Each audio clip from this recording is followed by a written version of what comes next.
I trust by now you've went researching, you've got a few ideas, maybe you've got a pretty full browser with loads of cool ideas that other incredibly talented motion designers have done in the past.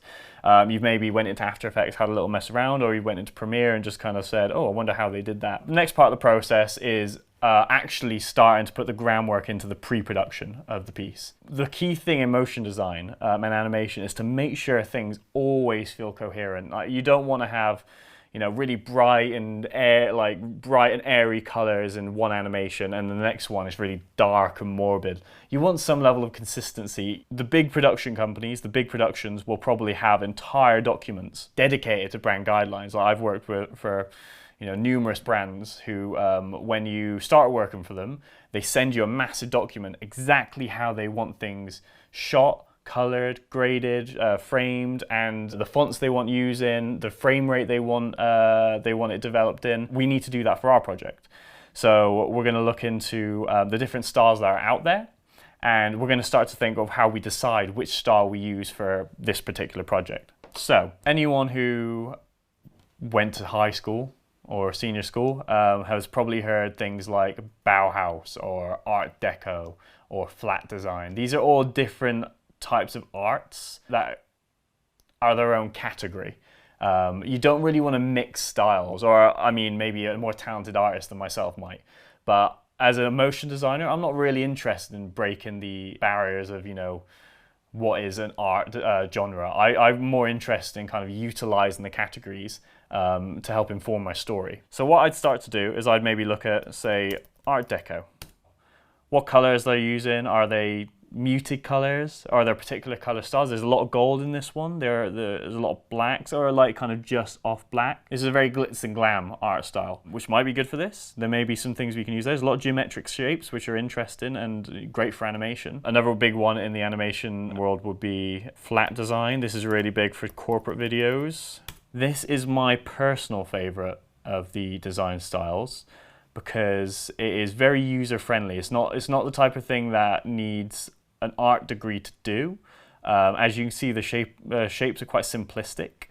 You obviously have just hard lines, kind of half shadows, very muted colors. Look at these clouds. I mean, they're essentially just ovals, but you understand what they are. And once they're put in motion, they're actually quite interesting. I quite like this Art Deco one. The things that's associated with it, like the Empire State Building, the Great Gatsby, like, these, and golds, like, is all very, it like screams wealth. What I'll do now is I'm going to go into the old www.youtube.co.uk. You might have heard of it. And I'll probably go Art Deco animation.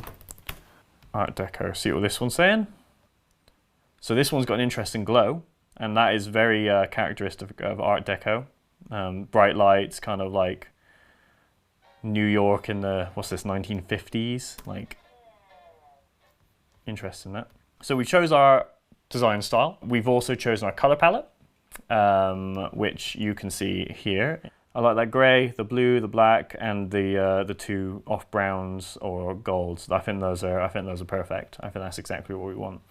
So we also need to find a font. For this, I tend to go to DaFont. This is a great website. We want something that's in keeping, but a bit more modern. Well, that one's interesting. Universal accreditation. I think I'd probably get that one. Just click the old download button. Open up the folder that is located within. It should bring up this window. Highlight the fonts, right click, press open, and then you're just going to want to go and click install on all of these pop-up windows. And there you go, guys, that's your font installed. I'm going to mess around with them probably in After Effects now, actually. I'm going to open it up and just kind of make a little composition just with all my assets, so I can get a kind of idea of what the whole visual is going to look like once brought together. And this is just a chance to experiment with what you've collated so far. So do it in After Effects, do it in Photoshop, do it in Paint if you want, just whatever you're comfortable in. This is just a chance to kind of see what a standard frame in the animations is going to look like. After messing around with everything that I've been working on, I've made a little composition just to give you guys an idea, and myself an idea of what the visual style is going to be. So let's have a little look.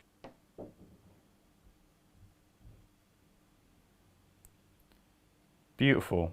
Lovely, lovely, lovely. So I may not even use that in the video, but it just gives me an idea of what the standard look is going to kind of be. So Obviously, I've maintained a lot of that Art Deco style. I changed fonts. I went looking on other websites because I thought the other fonts were a little bit much. They lacked much subtlety. So I went searching for other ones, and I found these two, which are still Art Deco but just a bit dialed back. Obviously, I've got the colors that we already established. I took those colors. I made their individual composition, which allowed me to put them at the bottom of my master composition, and I can always refer back to my color scheme. That is what a standard frame is going to look like. As I say, I might not use it, but we've definitely at least made some assets here that are going to be useful, and we've given ourselves a sense of what we need to do every time we come and make an animation, and what we're aiming for every time we're back in After Effects. So you won't always have to come up with a design style completely by yourself. Maybe you're doing a piece about a company who's already got a very well-established brand.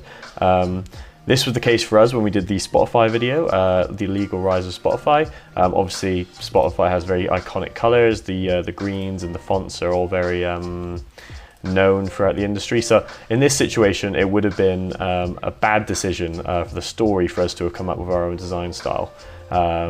So you really have got to understand, it's very contextual to the story you're telling as to whether you're going to come up with a design style or if you're going to use one that's existing. And if you're going to come up with a design style, again, it's down to the story in terms of which type of art style you select. But Google is very much your friend in this situation, and there's lots and lots of design styles and lots of resources out there to kind of give you inspiration as to what might work for your story. For instance, I literally will just type in different art styles, and it'll give you lots of options here. So modern at the top, pop art is the one I'm on at the minute.